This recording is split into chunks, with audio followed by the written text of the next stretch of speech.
Makadi asikana. Tiripo makadiyo munhu waMwari. Ndoda kuti Mwari akuitirei zvakanaka. Muroverei maoko.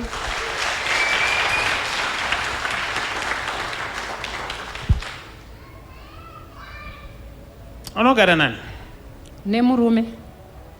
Kana uchiti nemurume unorevei? Wai ndiri kuoneswa bamukuru? Prophet matooneswa zveshuwa kuti aimbova murume wasisi wangu. Saka sisi vacho vapenyu? Vakashaya. Now,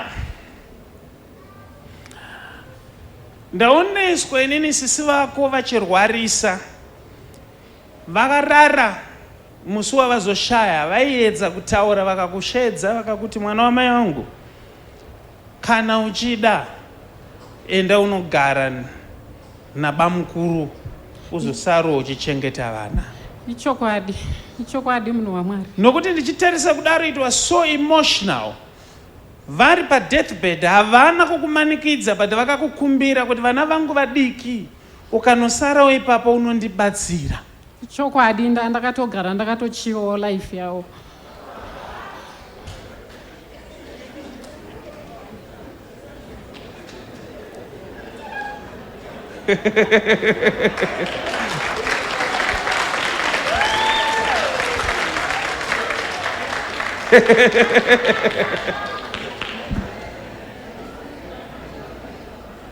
Unongosaka kuseka nyaya dzevanhu.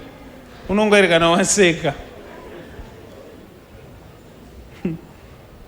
Izvi zvangofanana nekuti mangwana makuseni uri kungofambawo zvako utori serious. Wosvika kana kuti kumba kwana mbuya unana atezvara vakapfeka kanonzi ka costume ke Spider-Man. Unongori kana waseka.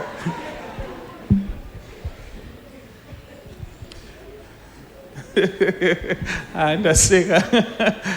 All right. So saka makazobvuma kugara muchichengeta vana, obvious. Ichokwadi. All right. Saka vana vacho vamakaendera apa vasisi vari kupi? Vari kuna mama kumusha. Mama venyu? Okay. Imimi nabamukura mune vana here? Handina, ndodambudziko randatofambira pano. Rembereko handina kana wani. Unoona chandodira Mwari? NdiMwari anogadzirira size kuvanhu.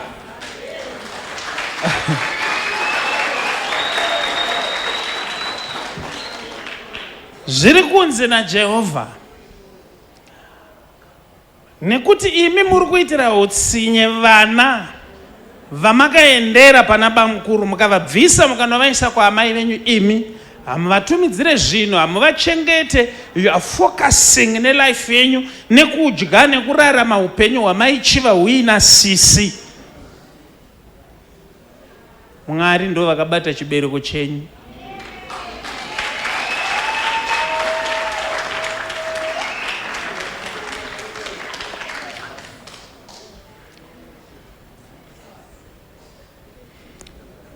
Vana vasisi vari kumusha kwavari kugara nagogo vanorwara, hamuvaone, hamuvatumidzire chinhu, munongosiya zvakadaro.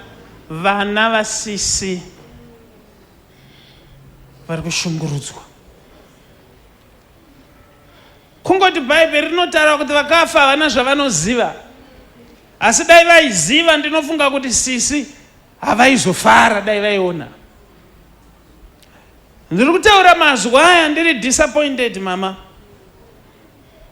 Hatizoziva kuti chakauraya bamukuru chii, nokuti imi ndimataura mega kuti maichiva upenyu hwavairarama. Can I go a little bit deeper?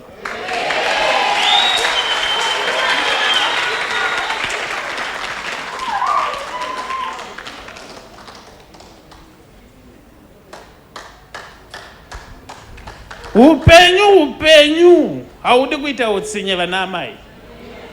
Munhu anokohwa zvaakadyara.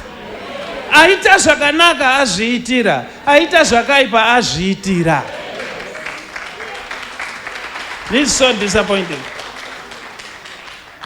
muchibva panapa kana muchida kuzorotawo maita kamwana kenyu nabamukuru ava nemurume wenyuyu, endai munotora vana kumusha. Iye murume wacho akapusawo sho ungasiye vana vachienda kumusha, iwe uri muno muHarare.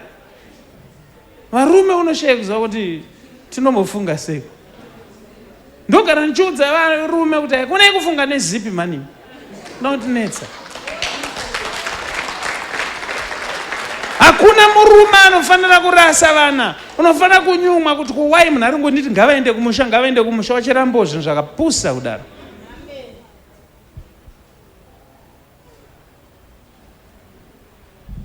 Endai munotora vana kumusha.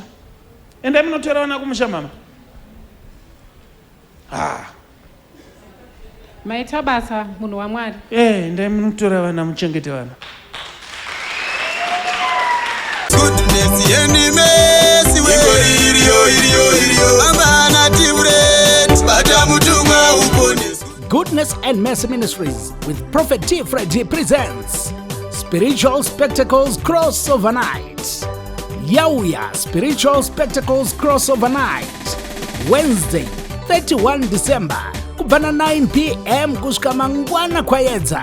Isibuyile is Spiritual Spectacles Crossover Night ngoLwesithathu 31 December 9 p.m. kuze kuse ePhungwe. Venue Kona High Glen Road and Mshiabande Road, Glenora B, Harare, Zimbabwe. Pakoda pa High Glen Road na Mshiabande Road, Glenora B, Harare, Zimbabwe. Contact numbers idzindo number zenare. Shayeleni ucingo kunombolo lezi ezilandelayo +263 712 528 094 +263 778 059 270. Prophet T. Freddy vanoti hazvibvumidzwe kuti paitike chinhu chisina kumbobvira chakaprofitwa.